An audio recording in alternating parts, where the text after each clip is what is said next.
میرے رسول کریم صلی اللہ تعالی علیہ وسلم نے نا کچھ چیزوں سے پناہ مانگی ہے. خود حضور نے رسول کریم علیہ الصلوۃ والسلام نے پناہ مانگی. حضور فرمانے لگے اے اللہ مجھے کنجوسی سے بخیلی سے پناہ عطا فرما. اور حضور نے باقاعدہ پناہ مانگی ہے کہ اے اللہ مجھے ارذل العمر ہونے سے پناہ میں رکھ. جب عمر اتنی زیادہ ہو جائے کہ وجود کے حصے کام کرنا چھوڑ جائے, اس سے پناہ مانگی. اور خود میرے نبی پاک علیہ السلام نے قبر کے عذاب سے پناہ مانگی. یہ تعلیم امت کے لیے کہ تم بھی پناہ مانگو عذاب قبر سے. قبر کا عذاب برحق ہے.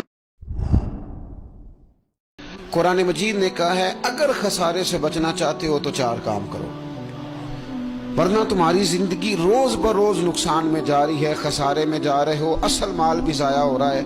یہ چار باتیں اگر تم اپنے اندر پیدا کرنے میں کامیاب ہو گئے تو تم خسارے سے بچ گئے. کون کون سی؟ الا الذین آمنوا, ایمان لاؤ, پختہ ایمان, یقین کامل کی دولت. یؤمنون بالغیب, غیب پر ایمان, طاقتور قسم کا ایمان. ایسا ایمان کہ جو انسان کو اتنا پختہ کر دے کہ اس کے لیے نیکی کے راستے پہ چلنا آسان ہو جائے اور بدی سے خود بخود اس کی طبیعت چاٹ ہونے لگے. پختہ ایمان ہو, مضبوط. وعملوا الصالحات, اور پختہ ایمان کے بعد پھر اعمال صالحہ سے اپنے آپ کو آراستہ کرو. حضرت عمر فاروق جیسا دلیر اور جرری آدمی جمعہ پڑھانے مسجد میں داخل ہوئے تو جناب ابو ایوب انصاری دروازے پہ کھڑے ہو گئے. کہنے لگے عمر تیرے نوکر نہیں, ٹائم پہ آیا کر, بڑی دیر سے کھڑے ہیں. کیوں دیر سے آیا ہے؟ بڑے جلالی تھے نا حضرت عمر, لیکن وہ جلالی اس وقت تھے جب کوئی ظلم کرتا تھا, اور ذات کے لیے جلالی نہیں تھے. کب وقت پہ آیا کر, کو ملازم نہیں تیرے. تو سیدنا فاروق اعظم منبر پہ چڑھے اور فرمانے لگے اللہ ابو ایوب انصاری کا بھلا کرے. جب تک اس طرح کے لوگ موجود ہیں کوئی بادشاہ بگڑے گا نہیں.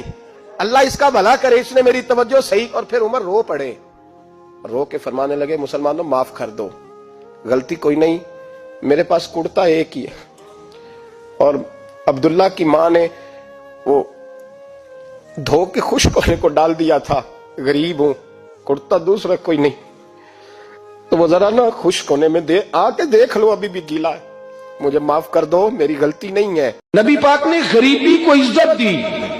حضرت عبد الرحمن ابن عوف کہتے ہیں میرا ایک دن دل کیا تھا کہ یہ دولتیں چلی جائیں میں غریب ہو جاؤں.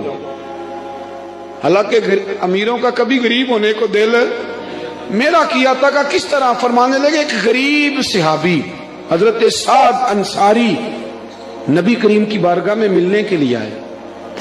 انہوں نے جب نبی پاک کے سامنے ہاتھ کیے نا ملانے کے لیے, قربان جائیں, انہوں نے ہاتھ پیچھے کرنا چاہا پر میرے نبی نے ان کا ہاتھ تھام لیا. حضور نے زور سے پکڑ لیا. انہوں نے ایک دفعہ چاہا, پھر اصل میں آپ سمجھے نہیں نا میں کیا کہہ گیا ہوں, یعنی حضور نے ہاتھ تھام لیا, یعنی نبی کریم نے ان کا اپنے دست مبارک سے ہاتھ پکڑ لیا. صحابی خاموش ہو گئے. حضور نے پھر ان کا ہاتھ کھولا اور میں یہ کیا ہے, تو وہ رو پڑے. عرض کرنے لگے حضور بچے زیادہ ہیں, مزدور آدمی, پھاوڑے کے ساتھ, کدال کے ساتھ, کئی کے ساتھ کام کرتا. یا رسول اللہ یہ نا چھالے پڑ گئے میرے ہاتھوں پہ.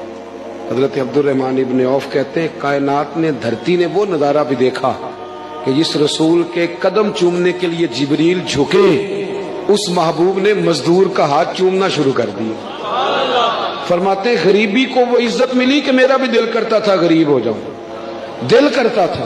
یہ کس نے ذروں کو اٹھایا اور صحرا کر دی, یہ کس نے قطروں کو ملایا اور دریا کر دی, یہ کس کی حکمت نے یتیموں کو کیا در یتیم اور غلاموں کو دنیا بھر کا مولا کر دیا. ایک ٹائم آتا ہے کہ انسان جگہ ڈھونڈتا ہے کہ میں کہیں چھپ جاؤں, کہیں اکیلے بیٹھ کے رب کو یاد کروں. اس کا دل کرتا ہے کہ کہیں کو رات ایسی بھی ملے کہ میں رب کی بارگاہ میں روؤں. کبھی وہ اپنی مجبوریوں پہ رونا چاہتا ہے کہ مالک فلاں چیز کیوں نہیں, اور کبھی اس کا اس بات پہ رونے کو دل کرتا ہے کہ میری تو اتنی اوقات ہی نہیں, میری تو اتنی حیثیت ہی نہیں, میں تو اس قابل ہی نہیں. اس پر بھی رونے کو دل چاہتا ہے. گاڑی میں عورتوں کو یہ بھی مسئلہ ہوتا ہے نا کہ ہماری تعریف کرو, تو کئی دفعہ بعض مردوں بیچاروں کو جھوٹ بولنا پڑتا ہے, تو زبردستی کراتی ہے نا جی. تو اس میں گنجائش بھی دی ہے شریعت نے, یہ ہے کہ کبھی بیوی کو راضی کرنے کے لیے خلاف واقعہ بات کرنی پڑے تو کر لینی چاہیے. تو وہ کراتی بھی ہیں. 3 موقع پر خلاف واقعہ بات کرنے کی اجازت ہے. جنگ کے موقع پر 2 لوگوں کو صلح کرانے کے لیے اور بیوی کو راضی کرنے کے لیے کر لیں کوئی ایسی بات, بے شک اپنی طبیعت پہ جبر کر کے ہی کر لیں.